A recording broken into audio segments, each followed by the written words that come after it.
জবান খুলে আপন আপন জায়গা থেকে রবের দরবারে এই কঠিন শীতের কষ্টকে সাথে নিয়ে রবের দরবার থেকে রহমতের ভিক্ষা পাওয়ার আশায় মুহাব্বতের আওয়াজে একবার বলি আলহামদুলিল্লাহ। আল্লাহ তাআলা আমাদের সবার জীবনের গুনাহ মাফ করে দিন।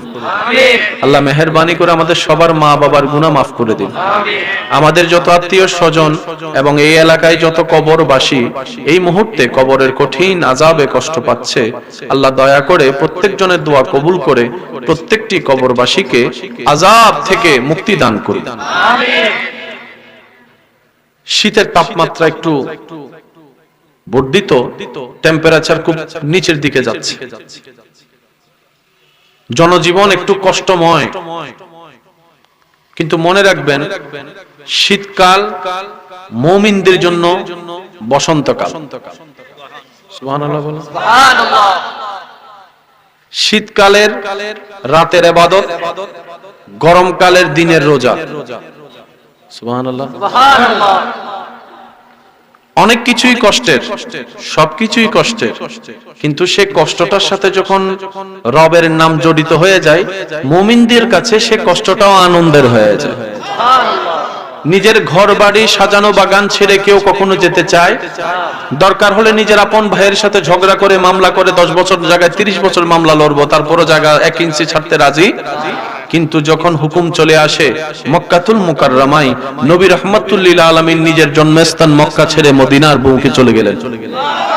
একটু জোরে বলেন, আরো জোরে বলেন। আবু বকর সিদ্দিক, যার জীবন গ্রন্থ আপনার আমার জীবনের সামনে হাজারবার শোনা, সিদ্দিকে আকবর ইসলামের জন্য অনেক কিছু করেছেন, এমনকি নিজের ঘরের যে চুলার ছাইটা পর্যন্ত ইসলামের জন্য দান করে দিয়েছেন, এটা আপনি আমি সবাই জানি। কিন্তু মনে রাখতে হবে, আবু বকর সিদ্দিক রাদিয়াল্লাহু তাআলা ছাই দেওয়ার মতো ব্যক্তি নয়। সম্পত্তির কোনো অভাব নাই। উনি মক্কার বড় বড় ব্যবসায়ীদের মধ্যে টপ লেভেলের একজন ব্যবসায়ী ছিলেন আবু বকর সিদ্দিক। সুবহানাল্লাহ। সুবহানাল্লাহ আমি শুনি নাই। লেভেলের মধ্যে টপ লেভেলের ব্যবসায়ী, টাকাওয়ালা দনওয়ালার মধ্যে একজন ছিলেন আবু বকর সিদ্দিক রাদিয়াল্লাহু তাআলা, যিনি নবীজির প্রেমে, আল্লাহর হুকুমে, আল্লাহর সন্তুষ্টি হাসিলের জন্য নিজের গড়া জড়া সাজানো মক্কায় বাগান রেখে মদিনায় চলে গেছেন। উনি ছাই দেওয়ার মতো ব্যক্তি নয়, কিন্তু রবের কাছে ওনার সে দেওয়া ছাইটাও কবুল হয়ে গিয়েছে। একটু যে কষ্টের সাথে রবের সন্তুষ্টি জড়িত, সেই কষ্টটার মুমিনদের কাছে কষ্ট থাকে না। ওই কষ্টের ভিতরে তিনি যিনি শান্তি এনে দেন, আওয়াজ দিয়ে বলুন তিনি কে? সবাই খেতে চায়, ক্ষুধার্ত কেউ থাকতে চায়, কিন্তু রমজান মাস আসলে মুসলমানরা নিজে থেকেই ক্ষুধার্ত, জোর করে খাওয়াইলো। একটু জোরে বলেন। আমার যুবক ভাইদের মনোযোগ চাচ্ছি আমি একটু। জান্নাত পাওয়া কঠিন নয়, জান্নাত পাওয়া সহজ, শুধু সিস্টেমটা একটু বুঝতে হবে। বুঝে বুঝে পাটা একটু ফেলতে হবে, কোথায় গিয়ে দৌড়াতে হবে, কোথায় গিয়ে একটু ব্রেক লাগাতে হবে। এই সমস্ত টেকনিকগুলো যদি একটু আমরা বুঝে মানতে পারি, জান্নাত আপনাকে খুঁজতে হবে না। রবের কাছে জান্নাতেই ফরিয়াদ করবে আপনাকে পাওয়ার জন্য।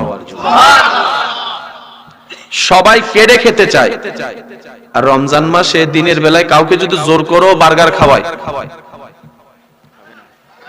বলেন না বলেন না বলেন না, তার মুখের সামনে যদি 3-4টা আমেরিকান পিজ্জা এনে দেয়, খাবে তো দূরের কথা, ধরবেও না। ধরবে তো দূরের কথা, ভালো করে চোখ দিয়ে যে চোখের তৃষ্ণা মিটানো। তখন আমার ভাই বলে আমি রোজাদার, আমি রোজাদার। সুবহানাল্লাহ বলতে থাকে। আমার মনে হয় সবাই মিলে একবার বললে শুনতে লাগবে। আরেকবার বলেন তো সুবহানাল্লাহ। আমার ভাই বলবে আমি আনা সায়েম, আমি রোজাদার। ওইদিকে নে, আরে $10 বার্গার পিজ্জা, কই তুই খা, আমি খাবো না। এবার জগৎ জিজ্ঞেস করে তুই তো খাবার পাগল, আজকে চোখের সামনে খাবার স্পর্শ করছিস না, খাচ্ছিস না, ধরছিস না, দেখছিস না, ব্যাপার কি?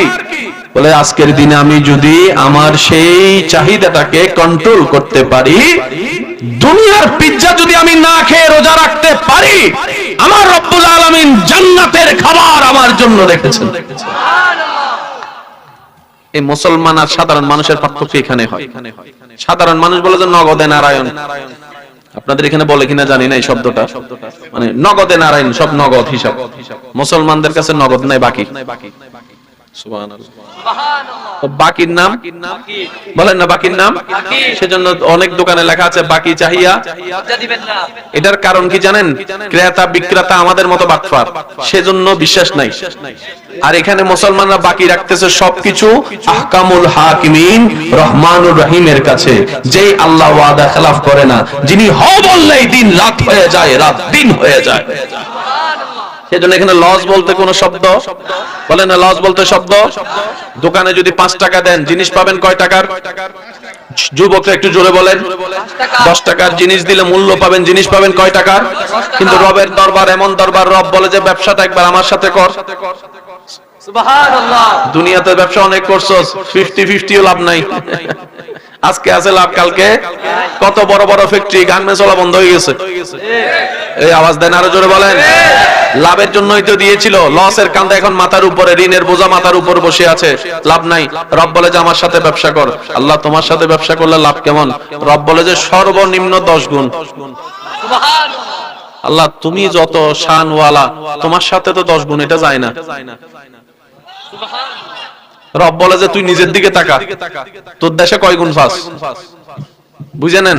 সব ভাঙ্গা বলতেছি না, তোর এলাকায় কয় গুণ ফাস তুই হিসাব কর, লাখে কত। বুঝাইতে পারছেন এই কথা? তোর এলাকার ডান পাশে একটু খবর নে যে তুই কত ফাস, আর আমি সর্বনিম্ন 10 গুণ দিতেছি। সেটা আমার শান অনুযায়ী নয়, তোর ওয়েট অনুযায়ী, তোর যোগ্যতা অনুযায়ী, তুই যতটুকু নিতে পারবি সে অনুযায়ী। আর আমি আল্লাহ যখন দেওয়া শুরু করব 10 থেকে ডাইরেক্ট 700 গুণ। এর যদি বেশি খুশি করতে পারো 7 লাখ গুণ। সুবহানাল্লাহ। যদি এর বেশি খুশি করতে পারো বেগাইরে হিসাব, হিসাব ছাড়া দিতে। ব্যবসাটা একবার আমার সাথে কর। একবার মদিনার মধ্যে যখন দুর্ভিক্ষতা দেখা দিল, হযরত ওসমান গনি জিন্নুরাইন বড় ব্যবসায়ী ছিলেন, আপনারা সবাই জানেন। বড় একটা ব্যবসার বাজার নিয়ে উনি আসলেন অন্য দেশ থেকে। এই যে ঘোড়া, ওই উটগুলাতে উনি জিনিস আনলেন, ওই জিনিসগুলা ওই অনেক জায়গায় দেখবেন ডাইরেক্ট মানুষ ট্রাক কিনে ফেলে, জিনিস কিনে ডাইরেক্ট ট্রাক। টিয়া বল কত, অনেকেই মাল পর্যন্ত দেখে না, ফোনে ফোনে ট্রাক কিনে ফোনে ফোনে বেচে। বিশেষ করে আমাদের চট্টগ্রাম চাকতাইতে এই যে কথা বলে না, এখানে মালিকও ট্রাক দেখে না, ওই যে কিনবো হেও ট্রাক দেখে না, সব মোবাইলে কাম শেষ হয়ে যায়। একজন ওসমান গনি জিন্নুরাইনকে এসে বলতেছে 5 টাকার জিনিস, বলে যে আমি আপনাকে 6 টাকা দিব, 1 গুণ দিব। কয় না, তোমার সাথে ব্যবসা করবো না। আরেকজন আসছে, হুজুর 2 গুণ। কয় না। আরেকজন আসছে, 5 গুণ দিব। কয় না, আরো বেশি লাগবে। একজনে বলে যে হুজুর আপনার থেকে যদি 5 গুণ বেশি দিয়ে আমি কিনি, আমার লাভ কো? আমার বিক্রি করা লাগবে না জিনিসটা? আমি যদি কিনতে যদি 5 টাকার জিনিস 500 টাকা দিয়ে কিনি, আমি বিক্রি করবো কেমনে? আর বিক্রি করতে না পারলো লস, কম দামে বিক্রি করলো। হযরত ওসমান গনি জিন্নুরাইন বলে আমি 10 গুণ চাই। সুবহানাল্লাহ। কয় না, আমি কয় গুণ চাই? 10 গুণ। তো মদিনার ব্যবসায়ীরা বলে যে হুজুর আমাদের জানা মতে 10 গুণ দিতে পারবে এমন তো কেউ নাই। বলে যে সেটা আমিও জানি, কিন্তু আমি ব্যবসা করবোই। বলে কার সাথে? আমি আল্লাহর সাথে ব্যবসা করব। এবার ওসমান গনি জিন্নুরাইন যারা যারা অভাবী ছিলেন, গরিব ছিলেন, ক্ষুধার্ত ছিলেন, বস্ত্রহীন ছিলেন, ওনার ব্যবসার সমস্ত কিছুকে উনি আল্লাহর জন্য দান করে দিয়েছেন। সুবহানাল্লাহ। কথা কি বুঝে আসতেছে? কথা কি বুঝে আসতেছে? ইমানদার ভাইরা একটু মনোযোগ দিবেন। হযরত মা ফাতেমাতুজ জাহরা রাদিয়াল্লাহু তাআলা নবীজির নয়নের মণি, জান্নাতি রমণীদের সরদার ইমাম হাসান হুসাইনের আম্মা জান। সুবহানাল্লাহ বলতে থাকেন। মাওলা আলী শের খুদা আলী কাররামাল্লাহু ওয়াজহাহুল কারীমের সহধর্মিণী স্ত্রী। ঘরে খাবার, বলেন না ঘরে খাবার। তখন মা ফাতেমাতুজ জাহরা রাদিয়াল্লাহু তাআলা একটা কাপড়, ঘরের কাপড় মাওলা আলীকে দিলেন। হুজুর এটা একটু বিক্রি করে যা পাবেন, যা খাবার। নবীজির মেয়ে, আহা সুবহানাল্লাহ বলতেছে। শাহিন শাহর বাদশা পর্যন্ত যার কদমে বসে থাকে সেই নবীর মেয়ে। ঘরে খাবার। হযরত আলী রাদিয়াল্লাহু তাআলা কাপড়টা বিক্রি করলেন, কিছু টাকা পেলেন, 6 মতো। কত? আস্তে আস্তে একজন গরিব অসহায় বলে আল্লাহর নামে কিছু দেন। পেঁচটা দেখেন কার থেকে চাচ্ছে? হযরত মাওলা আলীর জাত থেকে। ঘরে খাবার, এই ঘরের খাবার আনার জন্য কাপড় বিক্রি করা লাগতেছে, ওনার থেকে আল্লাহর নামে কিছু। উনিও সুন্দর করে, একটু জোরে বলেন না। এখন ঘরে তো কিছু নিতে হবে, নেওয়ার জন্য তো কিন্তু টাকা। যুবকরা আওয়াজ দিয়ে বলেন টাকা। এবার একজন মৌলা আলী শরীফ আলী রাদিয়াল্লাহু তাআলার সাথে যিনি ছিলেন, উনি বলতেছেন হুজুর ঘরেতে খাবার নাই, ছয় পাইছেন, এটাও তো দিয়ে দিছে। এখন কয় জাহান্নামে দিছি। সুবহানাল্লাহ। এটার নাম তাওয়াক্কুল, যেটা আমাদের কমে যাচ্ছে দিন দিন। এটা কমার কারণে আমরা লসে আছি। আপনি এমন রবের বান্দা যিনি হ বললে হয়ে যায়, তা আপনি লসে থাকবেন কেন? উনি দিচ্ছে না নয়, আমরা নিতে জানি না, আমরা চাইতে জানি না, আমরা রাখতে জানি না, আমরা ধরতে জানি না। ডান হাত তুলে দেখাই বলেন ঠিক কিনা? দোষ কাদের? বলেন না দোষ কাদের? মাওলা আলী শরীফ খোদা বলে যে আমি আল্লাহর সাথে বিজনেস করছি। কয় গুণ? কয় গুণ?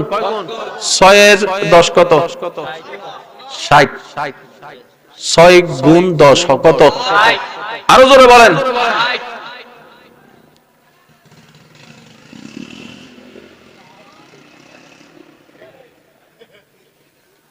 তো উনি কি আওয়াজ বন্ধ করে চালাইতে পারবো? চালাইতে দেন না। আপনাদের কত হইলে ঠেলে ঠেলে লই যা, আওয়াজ করতে। আল্লাহ আমাদের এই মহব্বত কবুল করুক। আর একটু জোরে বলেন। হায় হায় হায়। রাস্তা দিয়ে একটা মানুষ উট নিয়ে যাচ্ছে। কি ভাই বলেন কি? মাওলা আলী শরীফ খোদাকে দেখে বললেন হুজুর আমি জরুরি কাজে যাচ্ছি, আমার উটটা আপনি বিক্রি করে দিতে পারলে এত টাকায় বিক্রি করবেন, এর উপরে যত বিক্রি করবেন সব আপনার। আমাকে এত দিলেই হবে, বাকি যা সব। মাওলা আলী শরীফ খোদা রাদিয়াল্লাহু তাআলা এটা নিলেন। যে দামটা দিয়েছেন উনি, এই দামের চেয়ে আরো বেশি ওনার চেহারা দিকে দিয়ে দিয়েছে মানুষ। গন্যা দেখে 60। সুবহানাল্লাহ। আল্লাহর নামে দিছে। বলেন না। এবার আপনি যদি বলেন যে আমিও 6 দিমু 60 লমু, পাইতেন না।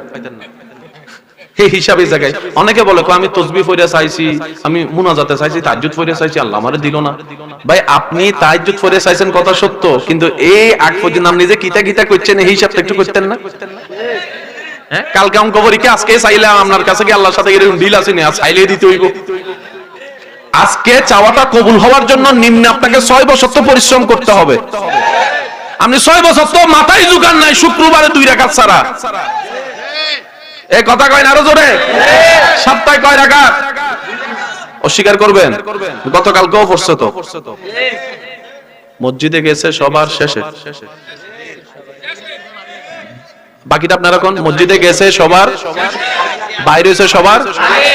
হেও কইতেছে অঙ্ক পরীক্ষার আগে আল্লাহ আমি তাহাজ্জুদ পড়ে চাইছি, তুমি আমারে ফেল করেছো কিল্লে। বিষয়টা এমন নয় যে আপনাকে এখন ছেলে এখন দিতে, আপনাকে বুঝতে হবে যে আমার জবানটা কি সে লেভেলে গেল কিনা, আমার ঈমান সে লেভেলে পৌঁছালো কিনা, আমার দোয়াটা আল্লাহর কাছে পছন্দ হলো কিনা। আগে প্রশ্নটা তো করেন। যেমন মৃত্যুকে দোয়া কবুল হবে, হারাম যারা খায় তাদের দোয়া কবুল হবে। এবার আপনি না মনে করতেছেন দোয়া করছেন, দোয়া হইছে কিনা এটা আগে দেখা লাগবে তো। মনে রাখবেন দোয়া হলেই কবুল, দোয়া হলে। আর যদি কবুল না হয় বুঝবেন যে এখনো। আমি কি বুঝাতে পারছি কথা? দেখেন কেমনে কবুল হয়। একদল আইসা নবীরে কয় আপনি যদি নবী হন সান 2 টুকরা করে দেখান তো। চ্যালেঞ্জ দিছে কাফের নবীকে। নবী মুখও খুলে না, জবানও খুলে নাই।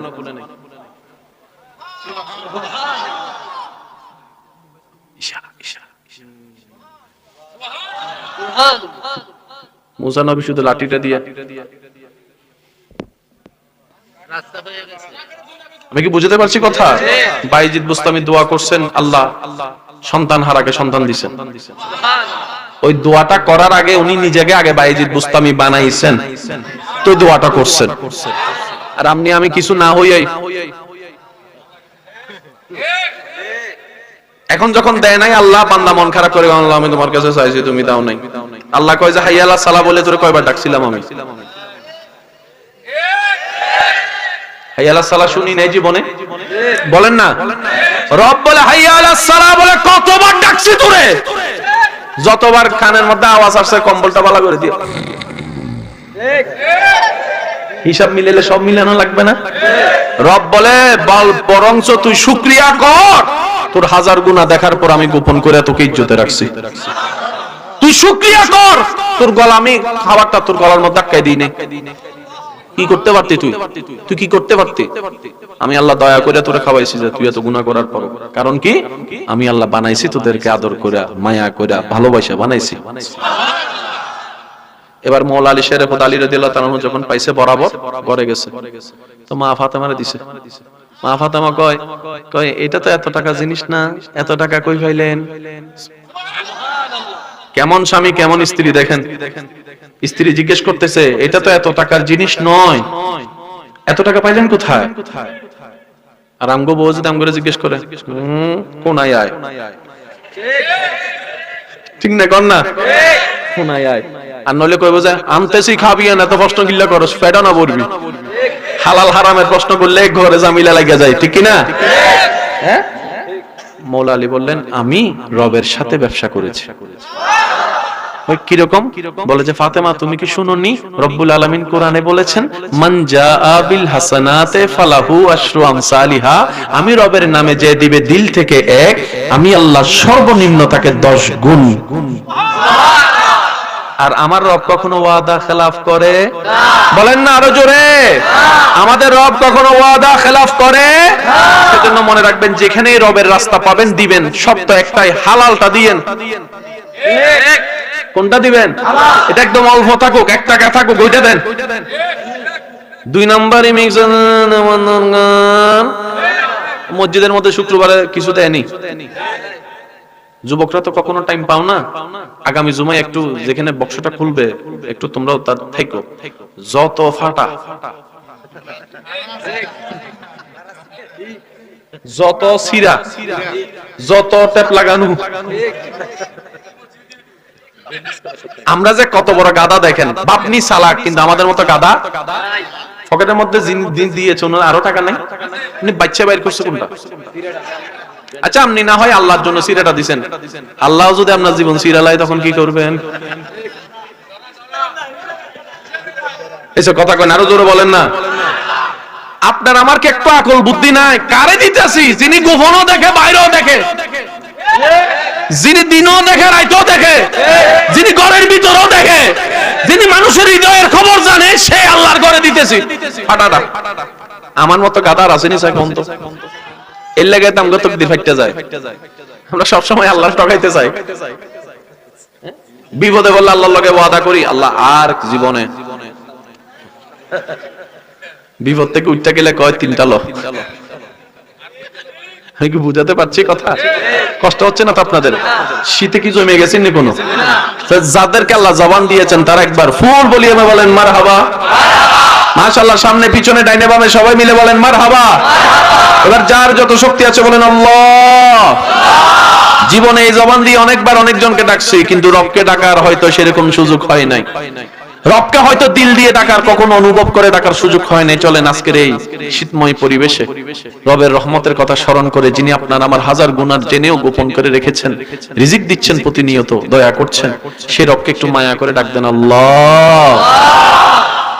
আল্লাহ, ইয়া আল্লাহ। যদি আপনাদের কষ্ট না হয় এই জবানের ডাকটার সাথে চোখটা একটু বন্ধ করবেন। চোখটা বন্ধ করে কাবা শরীফের সেই কালো গিলাফের কথা একটু স্মরণ করুন। চোখের সামনে কাবা, কাবার চতুর্পাশে লক্ষ লক্ষ মানুষ সাদা কাপড় পরে লাব্বাইক আল্লাহুম্মা লাব্বাইক বলে বলে আল্লাহর ঘর তাওয়াফ করছে, আর আপনি দূর থেকে আপনার রবের কাবা ঘরকে দেখছেন। এবার ডাক দিয়ে বলেন আল্লাহ, ইয়া আল্লাহ, ইয়া রহমান, ইয়া রহিম, ইয়া করিম, ইয়া গফফার, ইয়া সত্তার, ইয়া খালিক, ইয়া মালিক। যদি সম্ভব হয় দুইটা হাত এবার ভিক্ষার মতো সামনে মুনাজাতের মতো তুলে দিয়ে ডাক দিয়ে বলেন, ইয়া আল্লাহ, ইয়া আল্লাহ, ইয়া আল্লাহ, ইয়া আল্লাহ। উচ্চ আওয়াজে একবার বলেন মারহাবা। মারহাবা। আমাকে উত্তর দেওয়ার দরকার নাই, প্রশ্ন করছি, নিজের মনকে উত্তর দেন। সত্যি করে বলেন, নিজের দিলের মধ্যে একটা শান্তি, এই শান্তিটা আনতে আপনাকে কক্সবাজার যেতে হয় নাই ভাই। এই শান্তি পাওয়ার জন্য আপনাকে আমেরিকা যেতে হয় নাই ভাই। এই শান্তি পাওয়ার জন্য আপনাকে কোথাও বেড়াতে যেতে হয় না। আপনি ডেকেছেন, সাথে সাথে শান্তি এসেছে। ফাজকুরুনি আযকুরুকুম। বান্দা, তুই আমারে ডাকতে দেরি হবে, উত্তর আমি রবের দিতে দেরি হবে। সারা পৃথিবী এখন যেটার পিছনে দৌড়াচ্ছে, এটার নাম কি জানেন? ডলার না, শান্তি। শান্তি। সারা পৃথিবী এখন দৌড়াচ্ছে শান্তির পিছনে, আর শান্তিটা আল্লাহ দান করেছে মুসলমানদের ভিতরে। আমি শুধু আপনাদেরকে বলবো, আপনারা শুধু অশান্তি না শান্তি আপনারা বলবেন। আজান দিলে, আজান শুনলে, কোরআন পড়লে, কোরআন শুনলে, নামাজ পড়লে, ওযু করলে, আরো জোরে কাবা দেখলে, মদিনা দেখলে, সাদা কাপড় পরলে, তাওয়াফ করলে, সাফা মারওয়া দৌড়াইলে, রোজা রাখলে, আরো জোরে জিকির করলে, যত শান্তির প্রোডাক্ট আল্লাহ সব দিয়েছে মুসলমানদেরকে। আর আমরা গাদারা হেঁটেই নিই না। একজনে কি রে ভাই, দুইটার পরে তিনটা, টেনশন বেশি। কি বেশি? তো এইটা খাইলে কি হয়? টেনশন কমে। আমি বললাম ভাই, যে বানাইছে হে কি এটার ভিতর কোন টেনশনের ওষুধ দিছিল নি? না তো। ট্রানজিট কোন ওষুধ ঢুকাইছিল নি? কয় না তো। তো কাম কেমনে করলো? কয় না, আমার বন্ধু কইছে। হে বন্ধু চিনেন নাই তো সমস্যা এই জায়গায় হইছে। বন্ধু তো সেই নয় যে আপনারা কইবে দুইটা না দিলে তুই কি বাগের বাচ্চা হবি নি কোনোদিন। এটা বন্ধু না। হে কয় আমি নিজে ক্যান্সার একাই বুক কাম গিলে তুই বুক।